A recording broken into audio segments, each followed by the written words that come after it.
Il était une fois, dans un petit village de Dakar, une jeune femme au cœur pur qui rêvait d'amour et de bonheur. Un jour, lors d'une visite dans un village voisin, elle rencontra un homme nommé Dany. Il était beau, charismatique, mystérieux, et ses paroles étaient aussi douces que le miel. Fascinée, la jeune femme écouta ses promesses d'une vie pleine de bonheur et de prospérité. Bientôt, ils se marièrent et, main dans la main, partirent s'installer dans une grande ville, loin de leur village natal. Au début, la vie semblait un rêve éveillé.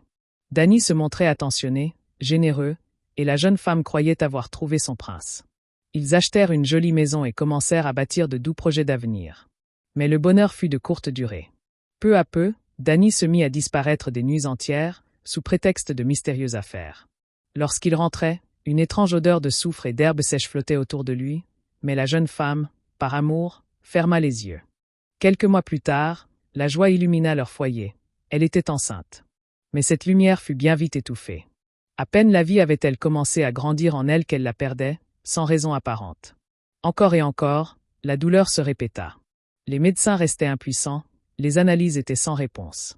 Un soir, après une nouvelle tragédie, la jeune femme, étreinte par le désespoir, décida de chercher elle-même des réponses.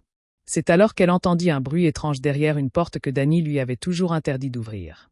Guidée par une force mystérieuse, elle trouva une clé cachée et osa tourner la serrure. Ce qu'elle découvrit derrière cette porte la glaça d'effroi. Dans une pièce secrète, des étagères croulaient sous des fioles mystérieuses. Et au centre, dans un grand panier d'osier, se tordait une multitude de serpents vivants. Le cœur battant, elle comprit que le bonheur promis par Dany n'était qu'un leurre tissé de mensonges. Quand Dany rentra, elle le confronta sans détour. Alors, d'une voix glaciale, il révéla la terrible vérité. Dans sa famille, depuis des générations, un ancien rituel sacrifiait des vies innocentes pour assurer richesse et succès.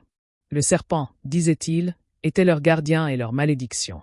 À chaque grossesse, un rituel était accompli pour introduire en elle un serpent invisible, une entité qui étouffait la vie avant même qu'elle ne voie le jour.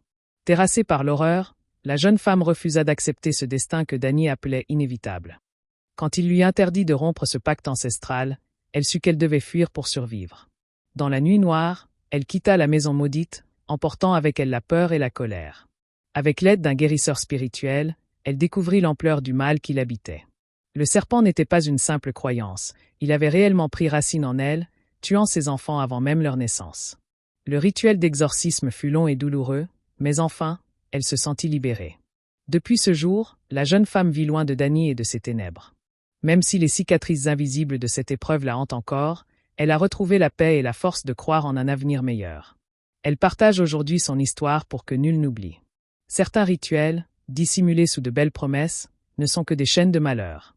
Il faut savoir écouter les signes, car parfois, derrière l'amour et la prospérité, se cache l'ombre d'une terrible obscurité.